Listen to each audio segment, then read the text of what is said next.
Assalamualaikum warahmatullahi wabarakatuh. Perkenalkan, nama saya Indrul Kausar dari Prodi Pendidikan Teknologi Informasi, Fakultas Keguruan dan Ilmu Pendidikan Universitas Muhammadiyah Tasikmalaya. Pada kesempatan kali ini, saya akan menjelaskan tentang pendekatan pembelajaran dan simulasi penerapannya. Apa itu pendekatan pembelajaran? Pendekatan pembelajaran adalah ide atau prinsip cara memandang dalam menentukan kegiatan pembelajaran. Pernyataan tersebut senada dengan Rusman yang berpendapat bahwa pendekatan pembelajaran adalah tahap pertama pembentukan suatu ide dalam memandang dan menentukan objek kajian. Pengertian pendekatan pembelajaran menurut beberapa para ahli. Yang pertama, pendekatan menurut Gulo dalam Suprihatingrum 2013 halaman 146 adalah sudut pandang kita dan memandang seluruh masalah yang ada dalam kegiatan belajar, mengajar, atau pembelajaran. Sudut pandang tersebut menggambarkan cara berpikir dan sikap seorang pendidik dalam menyelesaikan persoalan yang dihadapi pada kegiatan pembelajaran. Yang kedua, menurut Sanjaya. Sementara itu, Sanjaya dalam Suprihatiningrum 2013 halaman 146 berpendapat bahwa pendekatan pembelajaran dapat diartikan sebagai titik tolak atau sudut pandang kita terhadap proses pembelajaran. Untuk selanjutnya, ciri-ciri pendekatan pembelajaran. Yang pertama, merupakan sebuah filosofi atau landasan. Yang kedua, merupakan sudut pandang. Yang ketiga, serangkaian gagasan untuk mencapai tujuan tertentu. Dan yang keempat, jalan yang ditempuh untuk menyampaikan pembelajaran. Pendekatan merupakan sebuah filosofi atau landasan sudut pandang dalam melihat bagaimana proses pembelajaran dilakukan sehingga tujuan yang diharapkan tercapai. Jenis pendekatan pembelajaran.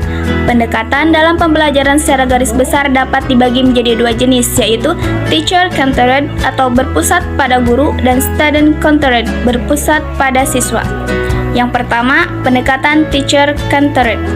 Pada pendekatan ini, pembelajaran berpusat pada guru sebagai seorang ahli yang memegang kontrol selama proses pembelajaran dalam aspek organisasi, materi, dan waktu. Guru bertindak sebagai pakar yang mengutarakan pengalamannya sehingga dapat menstimulus perkembangan siswa. Pendekatan yang berpusat pada guru menurunkan beberapa strategi seperti pembelajaran langsung dan pembelajaran deduktif atau pembelajaran ekspositori. Yang kedua, pendekatan student-centered.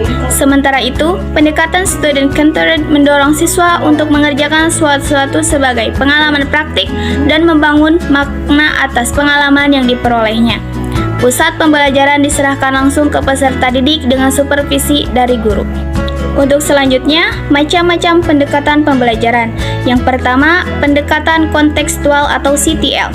Pendekatan pembelajaran kontekstual merupakan pendekatan pembelajaran yang dikenal dengan sebutan CTL atau Contextual Teaching and Learning. Adalah pendekatan pembelajaran yang mengaitkan materi pembelajaran dengan situasi dunia nyata siswa. Pendekatan pembelajaran kontekstual lebih mengutamakan aktivitas siswa dalam pembelajaran sehingga siswa dapat menemukan konsep tentang materi pembelajaran dan mengaitkan konsep tersebut dengan situasi dunia nyata mereka. Yang kedua, pendekatan ekspositori.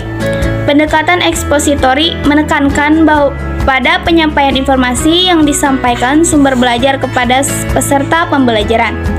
Dalam pendekatan ekspositori, sumber belajar dapat menyampaikan materi sampai tuntas. Artinya, pembelajaran dilaksanakan secara holistik dan tidak khusus. Yang ketiga, pendekatan induktif. Menurut Purwanto dalam Rahmawati 2011 halaman 75, pendekatan induktif dalam pembelajaran adalah pendekatan yang bermula dengan menyajikan sejumlah keadaan khusus, kemudian dapat disimpulkan menjadi suatu fakta, prinsip, dan aturan. Yang keempat, pendekatan deduktif. Pendekatan deduktif adalah pembelajaran yang berpangkal dari hal yang bersifat umum lalu diarahkan pada hal yang bersifat khusus. Ya, pendekatan ini adalah kebalikan dari pendekatan induktif.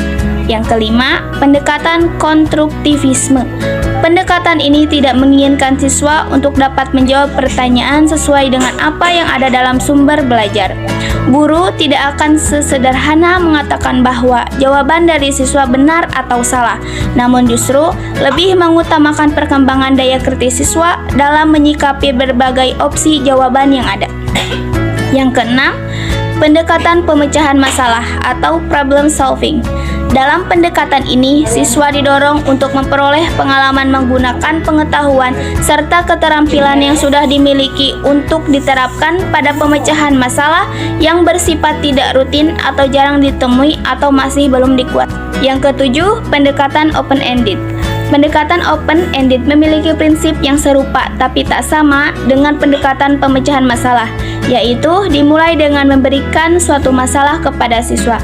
Bedanya, permasalahan yang disajikan adalah masalah yang memiliki banyak jawaban yang benar. Masalah yang memiliki lebih dari suatu jawaban disebut sebagai masalah tidak lengkap atau open-ended problem.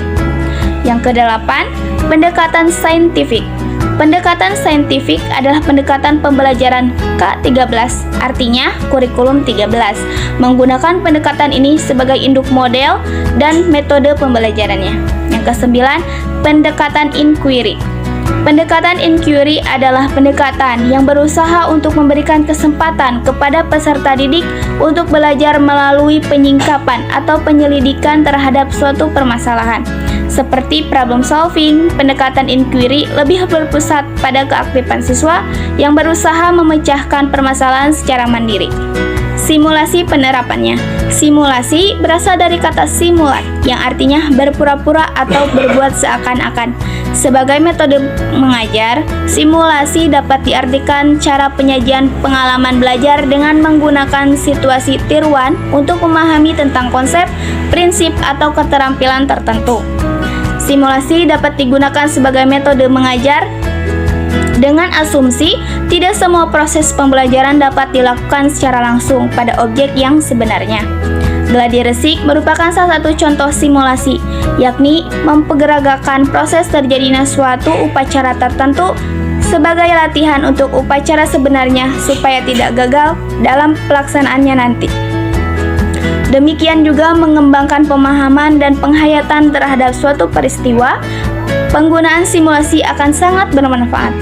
Tujuan dari metode stimulasi adalah untuk yang pertama, melatih keterampilan tertentu baik bersifat profesional maupun bagi kehidupan sehari-hari. Yang kedua, memperoleh pemahaman tentang suatu konsep atau prinsip, melatih memecahkan masalah. Yang ketiga, meningkatkan keaktifan belajar. Yang keempat, memberikan motivasi belajar kepada siswa. Yang kelima, melatih siswa untuk mengadakan kerjasama dalam situasi kelompok. Yang keenam, menumbuhkan daya kreatif siswa. Dan yang ketujuh, melatih siswa untuk mengembangkan sikap toleransi. Sekian yang dapat